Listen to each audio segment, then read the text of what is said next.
নমস্কাৰ ছাত্ৰ ছাত্ৰীসকল সকলোৰে খবৰ ভালনে মই যে আপোনালোকৰ মাজলৈ লৈ আহিছোঁ ক্লাছ 9ৰ ছায়েন্সৰ প্ৰথম লেচনৰ প্ৰশ্নোত্তৰখিনি সকলোৱে ভালদৰে শুনি যাব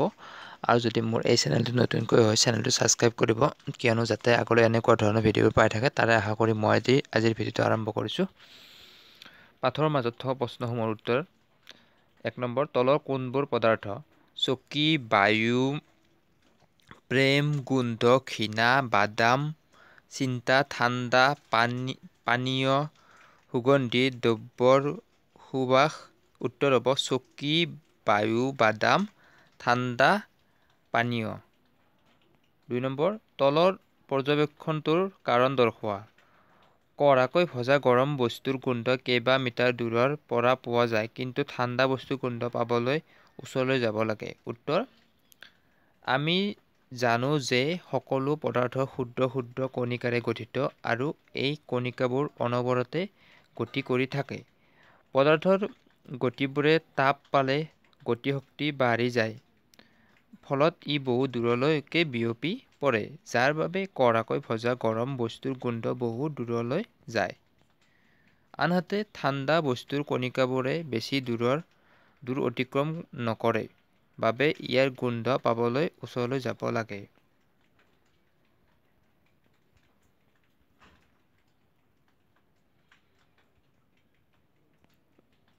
3 নম্বৰ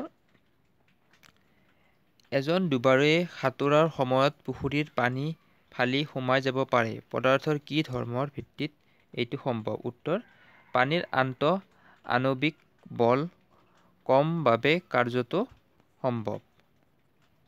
4 নম্বৰ পদাৰ্থৰ কণিকাবোৰৰ বৈশিষ্ট্যবিলাক কি কি উত্তৰ পদাৰ্থৰ কণিকাবোৰৰ বৈশিষ্ট্যবোৰ হ'ল পদাৰ্থৰ কণিকাবোৰ 1 নম্বৰ এ পদাৰ্থৰ কণিকাবোৰৰ মাজত ব্যৱধান আছে বি পদাৰ্থৰ কণিকাবোৰ অনবৰতে গতি কৰি থাকে চি পদাৰ্থৰ কণিকাবোৰৰ মাজত আকৰ্ষণ আছে পাঠৰ মাজত থকা প্ৰশ্নসমূহৰ উত্তৰ 1 নম্বৰ পদাৰ্থৰ প্ৰতি একক আয়তনৰ ভৰৰ পৰিমাণকে ঘনত্ব বোলে ঘনত্ব মান ভৰ আয়তন তলৰ পদাৰ্থবোৰৰ ঘনত্ব ঊৰ্ধ্বক্ৰমত সজোৱা বায়ু চিমনিৰ পৰা ওলোৱা ধোঁৱা মৌ পানী চকমাটি কপাহ আৰু লো উত্তৰ বায়ু চিমনিৰ পৰা ওলোৱা ধোঁৱা কপাহ পানী মৌ চকমাটি লো পদাৰ্থৰ বিভিন্ন অৱস্থাৰ বৈশিষ্ট্যবোৰৰ পাৰ্থক্য দেখুৱাই এখন তালিকা কৰা উত্তৰ কঠিন তৰল গেছীয় 1 নম্বৰ নিৰ্দিষ্ট চাপ আৰু উচ্চতাত আকাৰ আয়তনৰ মান নিৰ্দিষ্ট থাকে নিৰ্দিষ্ট তৰল পদাৰ্থ নিৰ্দিষ্ট তাপ আৰু উচ্চতাত নিৰ্দিষ্ট আয়তন আছে কিন্তু নিৰ্দিষ্ট আকাৰ নাই গেছীয় কোনো নিৰ্দিষ্ট আকাৰ আয়তন নাই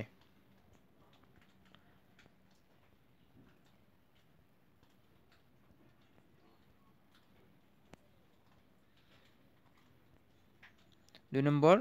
ইয়াৰ আকাৰ সহজে পৰিৱৰ্তন কৰা নাযায় যি পাত্ৰত ৰখা সেই পাত্ৰৰ আকাৰ ধাৰণ কৰে ইয়াৰ 2 নম্বৰ আছে গেছীয়ৰ যি পাত্ৰত ৰখা হয় সেই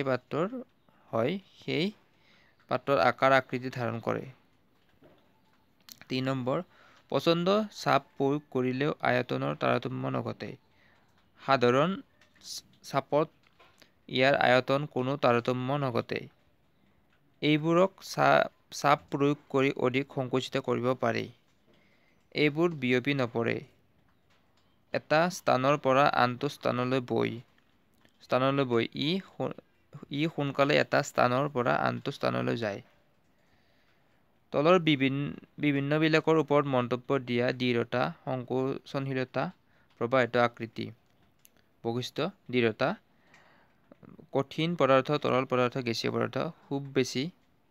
দৃঢ়তা কঠিন পদাৰ্থ খুব বেছি তৰল পদাৰ্থ খুব কম দৃঢ়তা নাই গেছীয় পদাৰ্থত সংবেদনশীলতা নগণ্য কম বেছি প্ৰবাহিত নহয় প্ৰবাহিত উচ্চ নিম্ন গতি কৰে সকলো দিশে গতি কৰে আকৃতি নিৰ্দিষ্ট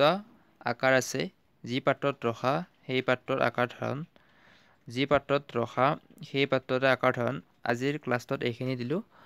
কিয়নো বহুতখিনি কুৱেশ্যন আছে। নেক্সট কুৱেশ্যনত কাৰণ এটা পাৰ্টত দিলে ভিডিঅ'টো বহুত দীঘলীয়া হৈ যায়, সেইকাৰণে মই পাৰ্ট কৰি দিম। নেক্সট পাৰ্টটো সকলোৱে চাব। নেক্সট পাৰ্টত মই নেক্সট এনচাৰখিনি দিম। সকলোৰে ভাল হওক তাৰে আশা কৰি